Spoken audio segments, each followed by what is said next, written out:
Channel 5 news நேயர்களுக்கு வணக்கம். நான் உங்கள் நிரஞ்சன். அஜித் அவர்களின் குட் பேட் அக்லி படத்தின் டீசர் வந்து சமீபத்தில் வந்து ரிலீஸ் ஆச்சு. ஒரு மிகப்பெரிய வரவேற்பு அப்படின்னு தான் சொல்லணும். அந்த படத்திலேயே வந்து அந்த டீசர்லேயே வந்து நிறைய லுக்ஸில் வந்து அவர் காட்டுவாங்க. தீனா படம் டைலாக் சொல்லுவார், அதுக்கப்புறம் பில்லா படம் கெட்டப்பில் வருவார். எல்லாமே பட்டு அஜித் ஃபேன்ஸ் வந்து ரொம்ப ஹாப்பி ஆகிட்டாங்க. பரவாயில்ல, தலையை வந்து நாங்கள் வின்டேஜ் மூடில் பார்த்துட்டோம், இது ஒரு சூப்பரான படமாக எங்களுக்கு அமைய போகுதுன்னு ரொம்ப ஆரவாரமாக என்ஜாய் பண்ணிட்டுருக்காங்க. இதுக்கான காரணம் என்ன அப்படின்னு பார்த்தீங்கன்னா, விடாமுயற்சி படம் சமீபத்தில் ரிலீஸ் ஆச்சு. ஒரு படுதோல்வி அப்படின்னு சொல்ல முடியாது, போட்ட காசே வந்து எடுக்க முடியாத அளவுக்கு போயிடுச்சு அப்படிங்கிற ஒரு தகவல் தான். அதனால் ஃபேன்ஸே வந்து சாட்டிஸ்ஃபை ஆகலை விடாமுயற்சியில். அதுதான் உண்மையான ரீசனே. வந்து படம் வந்து ஒரு இன்டர்நேஷ்னல் ஸ்டாண்டர்டில் இருக்குது, படம் ஒரு ஹாலிவுட் ஸ்டாண்டர்டில் இருக்குது அப்படின்னாலுமே இந்த மாஸ் ஹீரோஸ் படங்கள் எல்லாமே வந்து அந்த ஃபேன்ஸை வந்து சாட்டிஸ்ஃபை பண்ணணும். அது பண்ணல அப்படிங்கிற பட்சத்தில் படம் வந்து கொஞ்சம் ஃப்ளாப்புங்கிற ரேஞ்சில் தான் வந்து நிற்கும். ஸோ விடாமுயற்சி அந்த கேட்டகரியில் தான் வந்து போயிடுச்சு. அதனால் குட் பேட் அக்லியுடைய டீசரை வச்சு அஜித் ரசிகர்கள் வந்து ரொம்ப சந்தோஷமாக இருந்தாங்க.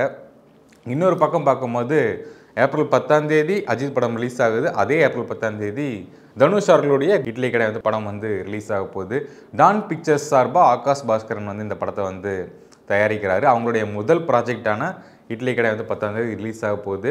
அவங்க வந்து அடுத்தடுத்து வந்து அதர்வா வச்சு இதயம் முரளி, அதுக்கப்புறம் சிவகார்த்திகேயனுடைய பராசக்தி, STR 49 இந்த மாதிரி நிறைய பெரிய ப்ராஜெக்ட்ஸ் எல்லாம் பண்ணிகிட்டு இருக்காங்க. அவங்களுடைய முதல் லான்ச்சாக வந்து இட்லி கடை தான் வரப்போகுது.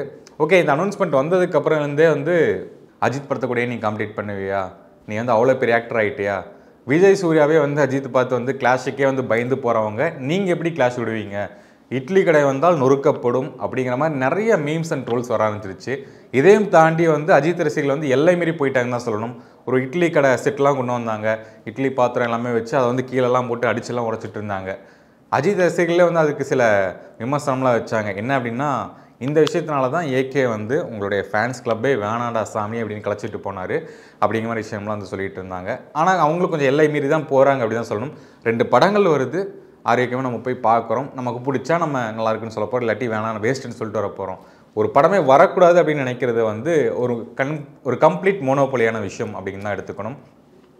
ஓகே, இந்த படத்தோட இப்போ என்ன அப்டேட் அப்படின்னு பார்க்கும்போது இட்லி கடை படம் வந்து ஒரு 90% தான் வந்து முடிச்சிருக்காங்க. ஏன் அப்படின்னு கேட்கும்போது தனுஷ் அவர்கள் வந்து அவரே தான் இயக்கி, அவரே தான் எழுதி, அவரே தான் அந்த படத்திலே கதாநாயகனாக நடிக்கிறாரு. அருண் விஜய் வந்து ஒரு இம்பார்ட்டன்ட் ரோல் வந்து நடிக்கிறாரு. வில்லனா இல்லை சப்போர்ட்டிங் ரோலா அப்படிங்கிறது இது வரைக்குமே நமக்கு தெரியல. இப்போ வந்து தெலுங்கில் குபேரா படத்தில் வந்து நடிச்சுக்கிட்டு இருக்காரு, பாலிவுட்டில் போய் ஒரு படம் நடிச்சுக்கிட்டு இருக்காரு. இந்த படத்தினுடைய ஷெடியூல்ஸ் காரணமாக வந்து இனி படம் வந்து முடிக்கப்படவில்லை.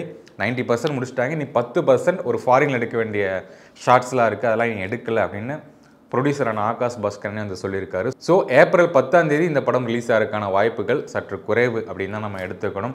ஏப்ரல் மாதமே வந்து இறுதியில் ரிலீஸ் ஆகிறதுக்கான வாய்ப்புகள் இருக்கலாம், இல்லை மே கொஞ்சம் ஃபார்வர்ட் ஆகி போகிறதுக்கான வாய்ப்புகளும் இருக்கும். ஸோ அஜித் அவர்களுக்கு இந்த படம் வந்து சோலோ ரிலீஸாக வரப்போகுது. அஜித் ஃபேன்ஸுமே வந்து இந்த படம் 500 கோடி கலெக்ட் பண்ண போகுது, 500 கோடி வசூல் பண்ண முதல் தமிழ் சினிமான ஹீரோ அஜித் அப்படிங்கிற மாதிரிலாம் போட்டுட்ருக்காங்க. ஆனால் ஏற்கனவே வந்து ரஜினி அவர்களும் விஜய் அவர்களும் 500 கோடி பாக்ஸ் ஆஃபீஸ் வந்து ஆல்ரெடி வச்சுருக்காங்க.